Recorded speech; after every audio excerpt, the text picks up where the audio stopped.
Beautiful, beautiful. I want you to write down 3 things for me, please.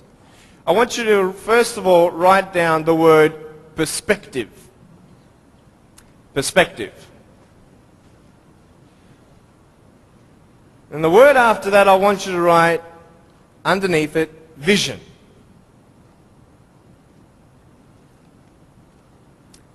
And then underneath that, I want you to put choices. So perspective, vision, and choices. This is what I'm going to be speaking about. I'm going to be real with you and start from the beginning.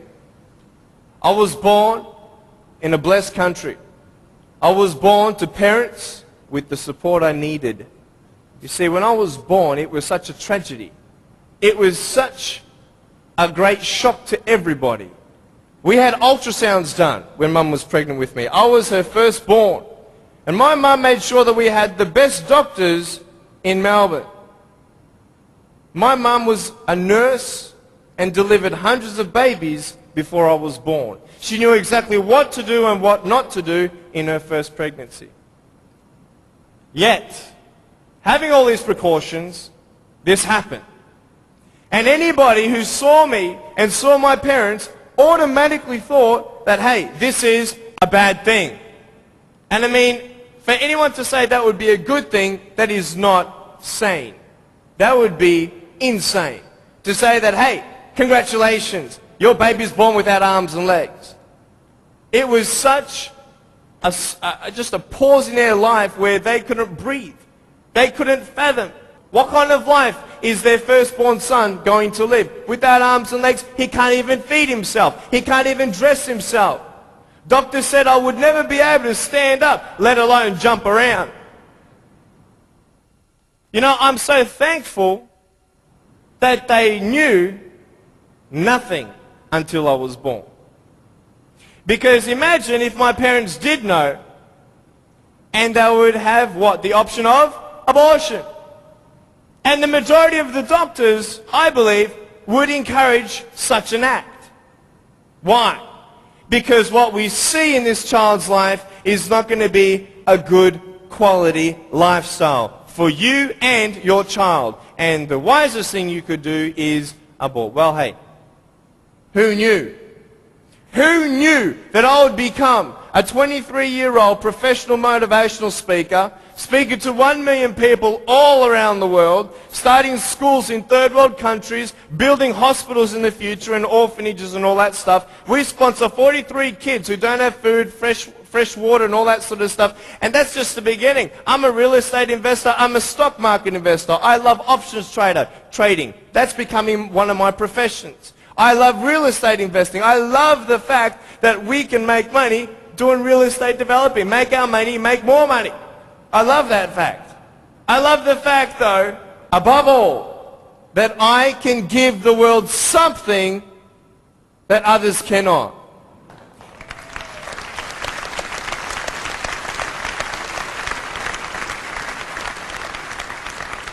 But before I tell you all that good stuff, let me tell you the more down times in my life. Obviously, it was difficult for my parents, but it was also difficult for me. When I went to school, a lot of kids teased me. A lot of kids put me down. It was very difficult at starters to find friends because everybody would look at me and think, well, maybe he also has a mental disability, and then people don't know how to approach me. But my parents encouraged me to just speak with people. And as I speak, a lot of people would say, well, hey, he's just like everybody else, just with a few parts missing.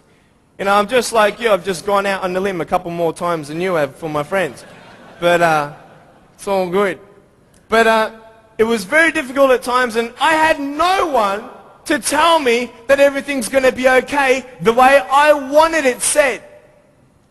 Because the way I wanted it said was, I wanted to be able to believe someone when they said, Nick, it's okay.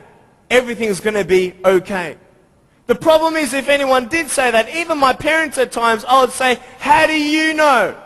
How do you know how it feels to be in my position? You don't even know the future. How can you say that I'm going to have a good life? You cannot. Last January, within 3 weeks, 3 of my family members died. January 2005. My uncle, my grandfather, and one of my cousins. The day after my grandfather was buried, my uncle, 53-year-old man, had a heart attack, died. 5 days before he died, he was at the doctor's and everything was fine. What can you tell me to encourage me? Can you tell me anything? Only if you've been through it. And this is what I'm here about. I want to tell you, I was depressed. I had suicidal thoughts at the age of 8. I had this massive list of all the things that I couldn't do and I'll never have in life. I never thought, I'd get married. Who'd want a husband without arms and legs? And I thought even if I ever did get married, I'm not going to be even able to hold my wife's hand. I'm not going to be able to dance with my bride on our wedding night. I used to hate going to public parks and seeing fathers throwing up their kids in the air and sometimes dropping them. I won't have that intimacy with my sons and my daughters. And I couldn't do this and I couldn't do that. And no one had any answers. And I thought I was the only one in such a predicament. What happened? What changed? The first thing I got you to write down was perspective. How you see your life is the first key. Who are you? And where are you in life? This is the first question I want to ask you. Even though the world can look at me, they can say, well, a guy having no arms and no legs, his potential is not unlimited, but limited. His potential, just because he has no arms and no legs, humanly speaking, in our logic, he's not going to be as successful as everybody else. Really? Why? Because of his disability. Really? What is a disability? Have you ever thought of that? A disability. I'll tell you what a disability is. Something that would hinder you to achieve something. Now, just because I have no arms and no legs, it doesn't mean that I can't be successful. It doesn't mean that I can't do a business degree like I've done, a Bachelor of Commerce in Financial Planning and Accounting. That didn't stop me. Then what really stops you? Your mind. The way you see your life and where you are going will determine how successful you will be in life. I could say, yeah, I'm a guy without arms and legs, but what? I have my little chicken drumstick. Don't ask yourself and see what you don't have, see what you do have, and then say, okay, this is where I am. But don't limit yourself to say, well, if only I had this, or if only I had that. You can think of all the things that you don't have, but I want to ask you, is that really constructive? No. Why? Because no one can turn back time. It's up to you with what you do with today. Your priorities, your daily agenda will determine how successful you are. You want to know something? I started to be thankful. Thankful? Why, Nick? How could you be thankful? My mum showed me a newspaper article of a young man who had a disability, not similar to mine, but it was also unexplained medically. And I thought, you know what? I'm not the only one with something to bear. But I'm telling you, this perspective is everything. Giving yourself enough credit. Write this down. Give yourself credit.